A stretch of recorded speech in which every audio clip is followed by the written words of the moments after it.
दोस्तों, RRB NTPC की तैयारी कर रहे हर उम्मीदवार के दिमाग में एक ही बड़ा सवाल रहता है। कम कट ऑफ के लिए क्या अपना जोन छोड़ करके साउथ जोन से अप्लाई करें या किसी ऐसे जोन से अप्लाई करें जहां से कट ऑफ बहुत ही कम जाता हो। क्या आपने भी ऐसा किया है? क्या आपने भी अपना फॉर्म अप्लाई कर दिया और ऐसा सोच रहे हैं? दोस्तों, अभी आरआरबी एनटीपीसी के फॉर्म चालू हैं और ऑल इंडिया में टोटल 21 रेलवे जोन्स हैं। दोस्तों, आपके पास में 21 जोन में से किसी भी जोन से फॉर्म अप्लाई करने की चॉइस है। आप जहां से चाहे वहां से फॉर्म अप्लाई कर सकते हैं, इसकी चॉइस आपके पास में है। लेकिन दोस्तों, आप चाह रहे होंगे कि आप एक ऐसी जोन को चुने जहां से आपको नौकरी मिलने के चांसेस बढ़ जाए, यानी कि आपका चांसेस ज्यादा हो कि आप वहां से नौकरी लगे ही लगे। क्योंकि दोस्तों, आपकी तैयारी भी उसी प्रकार से है और आप चाह भी रहे हैं कि आपको गवर्नमेंट जॉब आसानी से मिल जाए।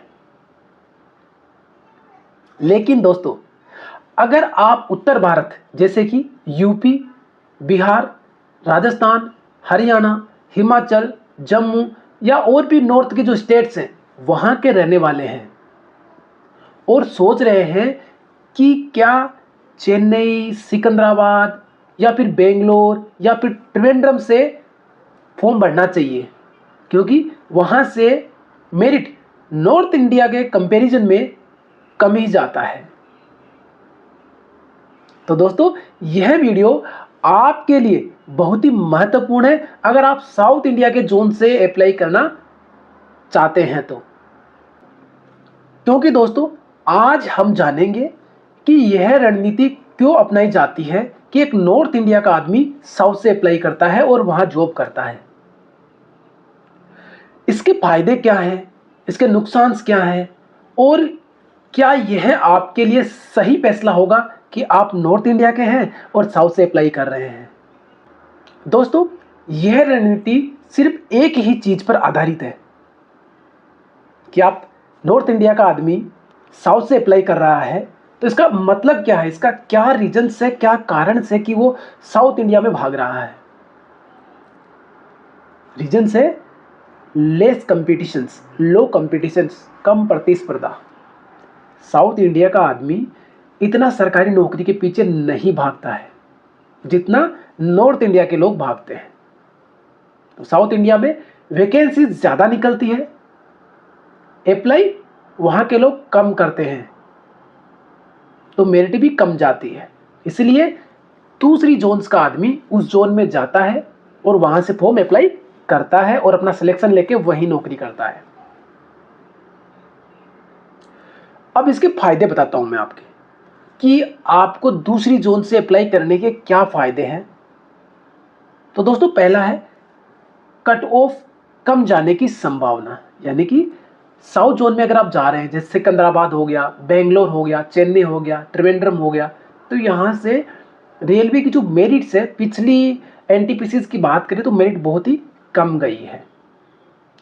ऐतिहासिक रूप से इलाहाबाद, चंडीगढ़ और अजमेर जैसे जोन की तुलना में मालदा, मुजफ्फरपुर या बेंगलोर, चेन्नई या बात करें त्रिवेंद्रम की, तो यहाँ की कट ऑफ अक्सर कम ही रहती है। उदाहरण की बात करें तो 2015 में मुजफ्फरपुर से 57.97 की कट ऑफ, इलाहाबाद की बात करें तो 77.49 से लगभग 20 अंक कम थी, यानी कि इलाहाबाद की मेरिट 77.49 थी और वहीं मुजफ्फरपुर की 57.97 थी। तो दोस्तों, आप यहीं पे सोच सकते हैं कितना अंतर आता है मेरिट में। दो जोन्स की बात कर रहा हूं मैं साउथ और नॉर्थ को कंपैरिजन नहीं कर रहा। यहां पे मैं आपको एक उदाहरण दिया हूं कि इस जोन से इस जोन के बीच में कितना डिफरेंस रहा है मेरिट में। मैं 2015 की वैकेंसी को आधार मान के चला हूं। अगर आप 2019 के ऊपर जाए तो चंडीगढ़ की देख लीजिए, 82 पॉइंट के लगभग वहां की मेरिट रही थी। और अब वहीं त्रिवेंद्रम के पास जाएंगे तो वहां वैकेंसी बहुत ज्यादा थी, तो वहां की मेरिट कम गई थी। सिकंदराबाद में जाएंगे तो वहां की मेरिट कम रही थी। तो दोस्तों, दूसरा फायदे की बात करें तो वो है पहला पड़ाव पास करना आसान है। कट ऑफ के कारण, यानी कि वहां की कट ऑफ कम रहती है, इस कारण से सीबीटी 1 और सीबीटी 2 यानी जो शुरुआती 2 स्टेज है को पार करके दस्तावेज सत्यापन डॉक्यूमेंट वेरिफिकेशन तक पहुंचना आसान हो जाता है अगर आप दूसरी जोन से अप्लाई कर रहे हैं जहां से फॉर्म ज़्यादा निकले हो और कम लोगों ने अप्लाई करा हो तो।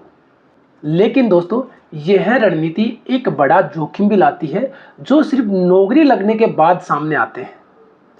आप जोश ही जोश में तैयारी करके या दूसरे के कहने पर कि वहां से मेरिट कम जाता है और वहां से अप्लाई तो कर देते हैं, लेकिन वहां के डिसएडवांटेज आपको पता ही नहीं है, वहां के नुकसान आपको पता ही नहीं है कि अगर वहां नौकरी करोगे तो आपको क्या क्या नुकसान हो सकते हैं। तो दोस्तों, पहला है भाषा की समस्या। जैसे कि बात करें हम लोग कर्नाटका, तमिलनाडु, केरला या फिर बात करें आंध्रा की, तो वहाँ की लैंग्वेज अलग अलग स्टेट की अलग अलग लैंग्वेज है और आपको वहाँ की टोपोग्राफी में भी बहुत समस्या आएगी क्योंकि आप नॉर्थ इंडिया के रहने वाले हैं। नॉर्थ इंडिया में हर मौसम आता है, लेकिन साउथ इंडिया में हमेशा गर्मी ही रहती है, तो आपके पास में ये समस्याएं रहती है। दूसरा है संस्कृति और खान पान में अंतर। साउथ इंडिया में आपको गेहूं की रोटी बहुत मुश्किल से मिलेगी, आपको वहां पे चावल खाना होगा, सीखना रहेगा आपको कि चावल खाना ही है। शुरुआती 1-2 साल में आपको एडजस्ट करना होगा, उसके बाद में आप वहां की टोपोग्राफी के हिसाब से ढल जाते हैं। फिर है मौसम और जलवायु, यानी टोपोग्राफी और क्लाइमेट। नॉर्थ इंडिया की तुलना में साउथ इंडिया में मौसम अक्सर अधिक गर्म और आर्द्र यानी हॉट एंड ह्यूमिड होता है, खासकर तटीय शहरों में, जो उत्तर के लोगों के लिए अनुकूल नहीं होता। शुरुआत में उनको समस्याएं आती है। अगला है घर से दूरी, यानी डिस्टेंस फ्रॉम होम। आपके घर से बहुत दूरी है, आप त्योहार पे या शादी में या इमरजेंसी में छुट्टी आते हैं तो आपको बहुत एक्सपेंसेस खर्च करना होता है, तब जाके आप घर पहुंचते हैं। आप बाय एयर, बाय ट्रेन, तो टिकट आपके लिए बहुत महंगा पड़ता है। अगर आप विद फैमिली ट्रेवल करेंगे तो आपके लिए बहुत ही महंगा होने वाला है। आप बार बार घर जाने के बारे में नहीं सोच सकते हैं, नहीं तो आपकी पूरी पेमेंट उसी में खर्च हो जाएगी। और अगर आप अकेले रह रहे हैं तो आपको अकेलापन महसूस होता है कि आपका परिवार वहाँ पे दिल्ली में, राजस्थान में या यूपी में या हरियाणा का रहने वाला है और वहाँ अपने घर में रह रहा है और आप साउथ में जॉब कर रहे हैं। तो दोस्तों, अब बात आती है कि फैसला कैसे करें। तो दोस्तों, मैं तो आपको एक ही राय दूंगा, यह आपकी निजी रणनीति है। आपको अपने आप से पूछना होगा कि आपको क्या जरूरत है। अगर आपको जॉब की जरूरत है कि आपको जॉब लगना ही जरूरी है, चाहे आप कहीं भी जाके करें, चाहे आप साउथ में करें, चाहे आप नॉर्थ ईस्ट में करें, चाहे आप नॉर्थ में करें, आपको जॉब की रिक्वायरमेंट अगर ज़्यादा है तो आप किसी भी जोन को चुन सकते हैं जहां से आपके जॉब लगने के चांसेस 100% हो, क्योंकि यहां आपका रहन सहन, आपका टोपोग्राफी, आपकी जलवायु कोई मायने नहीं रखती आपके लिए। आपके लिए मायने रखती है आपकी जॉब। तो यह रणनीति मैं आपके ऊपर छोड़ता हूं, आप सोचिए और आप वहां से अप्लाई कर सकते हैं। लेकिन आप पिछली जितनी भी एनटीपीसी के एग्जाम हुए हैं, चाहे आप 2015 देख लो, 2019 देख लो, या अभी चल रहा 2025 वाला उसको देख लो, तो इनके हिसाब से इनकी मेरिट को देखें और फिर उसके हिसाब से अप्लाई करें। ऐसा ना हो जहां से आप अप्लाई कर रहे हैं आपने सोच लिया कि यार मुझे तो बॉम्बे जोन चाहिए, मैं मुंबई जोन से अप्लाई कर रहा हूं, और सोच रहे हैं कि सभी लोग मुंबई जा रहे हैं और फिर आप मेरिट में नहीं आए, तो ये आपके लिए डिसएडवांटेज हो सकता है। तो दोस्तों, आप अपनी व्यक्तिगत जो रणनीति है उसको एक बार जरूर आकलन करें उसका, कि आपकी रणनीति क्या कहती है। जैसे कि मैं कुछ आपको एग्जांपल से देता हूं, आप किस प्रकार से तैयारी कर रहे हैं उसका आकलन एक बार आपको खुद से करना चाहिए। अगर आपकी तैयारी 85% से ऊपर है तो अपने होम जोन से ही अप्लाई करें। 5 से 7% अंकों के अंतर के लिए 30 साल की नौकरी, घर से दूर रहना बड़ा मुश्किल होता है, क्योंकि आपकी घर की जिम्मेदारी भी आपके ऊपर होती है, आप उनको भी लेके चलते हैं, तो बहुत सारी चीज़ें आपको देखनी होती है। साथ ही आपके बच्चे वहाँ एडजस्ट नहीं हो पाते, ट्रांसफरेबल आपकी जॉब होती है, एक बार आप उस जोन के अंदर में ड्यूटी करना शुरू कर देते हैं तो आपकी स्टेशंस बदलती रहती है, आपका एरिया बदलता रहता है, स्कूल्स बच्चों की बदलती रहती है, बहुत मुश्किल होता है, आपके पड़ोसी बच्चों के दोस्त बदलते रहते हैं।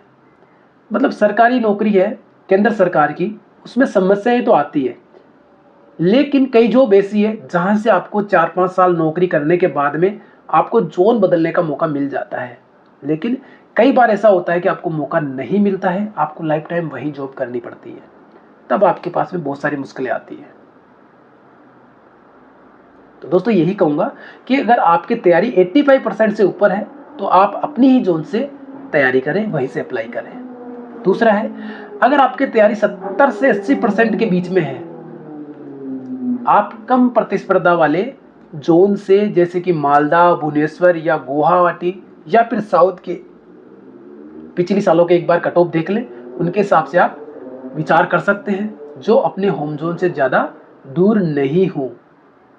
अगर दूर है तो फिर आपकी जो समायोजन की क्षमता आपके अंदर होनी चाहिए।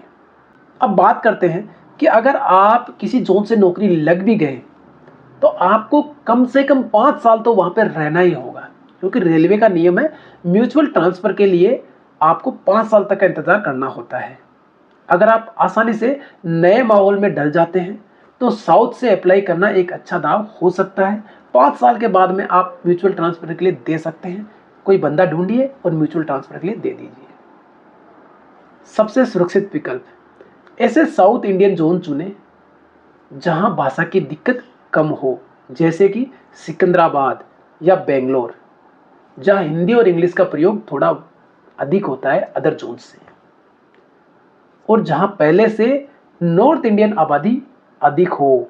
यानी 2 जोन्स ऐसे हैं साउथ में जहां पे नॉर्थ इंडिया के लोग आपको ज़्यादा मिल जाएंगे, तो आपको हिंदी और इंग्लिश में बात करने को मिल सकता है, आपको साउथ की लैंग्वेज सीखने की आवश्यकता नहीं पड़ने वाली है।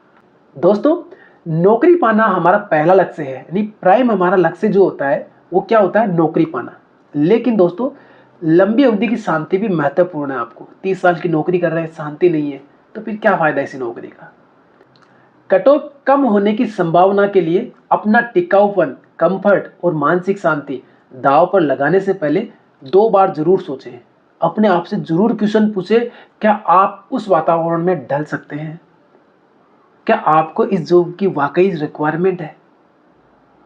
अगर आप बहुत अच्छे से तैयारी करते हैं तो कोई भी जोन आपसे दूर नहीं है, आप किसी भी जोन से नौकरी लग सकते हैं, अगर आपको अपने आप पे कॉन्फिडेंट है कि मैं जॉब यहां से लग सकता हूं। दोस्तों, वैसे आपको क्या लगता है, क्या आप होम जोन को प्राथमिकता देंगे या कम कट ऑफ वाले जोन को प्राथमिकता देंगे? आप हमें कमेंट करके जरूर बताएं। साथ ही हमारे YouTube चैनल बलबीर फौजी ऑफिशियल को जरूर सब्सक्राइब करें। यह एक बहुत ही सामान्य और महत्वपूर्ण समस्या है जिसका सामना रेलवे में जोन बदलने वाले कई उम्मीदवार करते हैं। जब कोई व्यक्ति उत्तर भारत यानी नॉर्थ इंडिया से दक्षिण भारत साउथ इंडिया में जाता है तो वहाँ की जलवायु, भाषा, संस्कृति, खान पान में बड़ा अंतर महसूस होता है। यदि आपका सिलेक्शन साउथ इंडिया के किसी जोन में हो गया है और आपको वहाँ की टोपोग्राफी, वातावरण अनुकूल नहीं लग रहा है, तो आपके पास निम्नलिखित सुझाव और कानूनी विकल्प से आप उनको चुन सकते हैं। पहला है जोन परिवर्तन करने का कानूनी विकल्प, यानी म्यूचुअल ट्रांसफर, या दूसरा है इंटर रेलवे ट्रांसफर। 2 आपके पास में ऑप्शंस होते हैं। पहला होता है म्यूचुअल ट्रांसफर, यह सबसे आसान और तेज विकल्प है। इसकी प्रक्रिया है, आपको अपने ही लेवल और उसी पोस्ट, आपके समकक्ष जो आप जिस पोस्ट से अप्लाई किए हैं, जिस पोस्ट पे आपका सिलेक्शन हुआ है, उसी पोस्ट का आदमी दूसरी जोन्स में होना चाहिए जिस जोन में आप जाना चाहते हैं। तो ऐसे कर्मचारी को ढूंढना होगा जो नॉर्थ इंडिया के आपके इच्छित जोन डिवीजन में काम करता हो और साउथ इंडिया में आपके वर्तमान जोन ऑब्लिक डिवीजन में आने के लिए तैयार हो। इसके फायदे हैं, रेलवे ऐसे मामलों को प्राथमिकता देता है और यह ट्रांसफर आमतौर पर जल्दी हो जाता है। बस आवश्यक कागजी कार्रवाई पूरी होने के बाद में आपको ट्रांसफर दे दिया जाता है। चुनौती उसमें यह रहती है कि आपको अपना म्यूचुअल पार्टनर ढूंढना होगा। इसके लिए आप रेलवे के आंतरिक समूह, यूनियनों या सोशल मीडिया प्लेटफॉर्म का उपयोग करके ढूंढ सकते हैं। दूसरा है इंटर रेलवे ट्रांसफ़र, यानी ओवन रिक्वेस्ट ट्रांसफ़र। आपको रेलवे से ट्रांसफ़र करने के लिए आपको रिक्वेस्ट करना होगा। इसे खुद के अनुरोध पर ट्रांसफ़र भी कहते हैं। प्रक्रिया क्या है? आप अपने वर्तमान जोन से अपने इच्छित जोन जैसे कि नॉर्थ इंडिया में ट्रांसफ़र के लिए आवेदन कर सकते हैं। नियम क्या कहता है? यह ट्रांसफ़र आम तौर पर 5 साल की सर्विस पूरी होने के बाद ही दिया जाता है। शर्तें हैं सीनियरिटी, यानी आपकी वरिष्ठता का लाभ आप खो देंगे। आप जितने सीनियर यानी जितनी आपने अब तक सर्विस करी वो आपकी काउंट नहीं होगी। आप नए जोन में सबसे जूनियर माने जाएंगे। यह रिक्ति वैकेंसी की उपलब्धता पर निर्भर करता है कि आप जिस जोन में जाना चाहते हैं ट्रांसफ़र, वहाँ वैकेंसी है या नहीं। आपका आवेदन स्वीकार होने में कई साल भी लग सकते हैं। जब वैकेंसी होगी तब आपको वहाँ पोस्टिंग दी जाएगी। जब तक आपका ट्रांसफ़र नहीं हो जाता, आपको वर्तमान जोन जहाँ पे आपकी जॉब लगी है वहाँ के वातावरण में ढलने के लिए आपको प्रयास करते रहना होगा। वहाँ की भाषा सीखना, स्थानीय भोजन, स्थानीय लोगों से मित्रता, आवास का चुनाव, अपने बच्चों का एजुकेशंस, फ्रेंड सर्किल्स आदि ढूंढना होगा। तीसरा आपका आता है फ्यूचर अपॉर्चुनिटीज़। अगर मान लीजिए आपको जॉब की रिक्वायरमेंट है कि मुझे जॉब लगना बहुत ही ज़रूरी है, तो आप ऐसे जोन को चुन सकते हैं और वहाँ पे नौकरी लग सकते हैं। नौकरी लगने के बाद में आप वहाँ की टोपोग्राफी, वातावरण, मौसम पे ध्यान नहीं देना है। आपको डीमोटिवेट होने से बचना है। आपको हमेशा मोटिवेट रहना है। यदि आप परेशान हैं तो इस नौकरी को एक सीढ़ी, स्टेपिंग स्टोन के रूप में देखें कि आपका ये पहला सीढ़ी है। आप नौकरी लग चुके हैं, अब आपको बेहतर तैयारी करनी चाहिए, क्योंकि अब आपके पास में सरकारी नौकरी भी है, आपके पास में आर्थिक सुरक्षा भी है और आपके पास में समय भी है। आप सभी को ध्यान में रखते हुए नई भर्तियों की तैयारी कर सकते हैं और अपने स्टेट या अपने घर के नज़दीक में दूसरी नौकरी लग सकते हैं। तो दोस्तों, यह थी आरआरबी एनटीपीसी की कि आपको कहां से अप्लाई करना है आदि के बारे में जानकारी, क्योंकि बहुत से लोग कंफ्यूज होते हैं और दूसरों के कहने पर वो दूसरी जोन से अप्लाई कर देते हैं। क्योंकि मेरे बहुत से दोस्त हैं जो नॉर्थ इंडिया के रहने वाले हैं मेरी तरह ही, और उनको साउथ में नौकरी मिली है। वो बहुत परेशान रहते हैं कि क्या यार, यहाँ का ना लैंग्वेज समझ में आता है, ना यहाँ का खाना अच्छा लगता है। क्योंकि नॉर्थ इंडिया में मोस्टली लोग होते हैं वेजिटेरियन और साउथ में मोस्टली मिलता है आपको नॉन वेज खाना। तो परेशानियाँ तो आपको आती है। दूसरी चीज़, आपकी फैमिली को वहाँ पे सर्वाइव करना मुश्किल हो जाता है। आप तो अपने सर्किल में ढल जाते हैं, आपको नौकरी वहाँ की करनी होती है, बट आपकी फैमिली वो बड़ी मुश्किल में रहती है। आपके बच्चों का एजुकेशंस, साउथ इंडिया में उनकी ही लैंग्वेज का एक सब्जेक्ट चलता है, वो भी उनको सीखना होता है। तो बहुत सारी मुश्किलें तो है। अब ये आपको अपने आप को चुनना होगा कि आपको नौकरी ज़रूरी है या फिर आपकी मानसिक शांति, आपका टिकाऊपन, आपका कंफर्ट जोन्स। यह आप पे निर्भर करता है कि आप क्या चुन रहे हैं। तो दोस्तों, आज के लिए इतना ही। अगर यह वीडियो आपको अच्छा लगा हो, आपके लिए हेल्पफुल रहा हो, तो प्लीज़ इसे लाइक करें और ज़्यादा से ज़्यादा लोगों के पास शेयर करें। साथ ही हमारे YouTube चैनल बलबीर फौजी ऑफिशियल को जरूर सब्सक्राइब करें। फिर मिलेंगे एक ऐसी जानकारी के साथ में, एक ऐसे वीडियो के साथ में। तब तक के लिए धन्यवाद।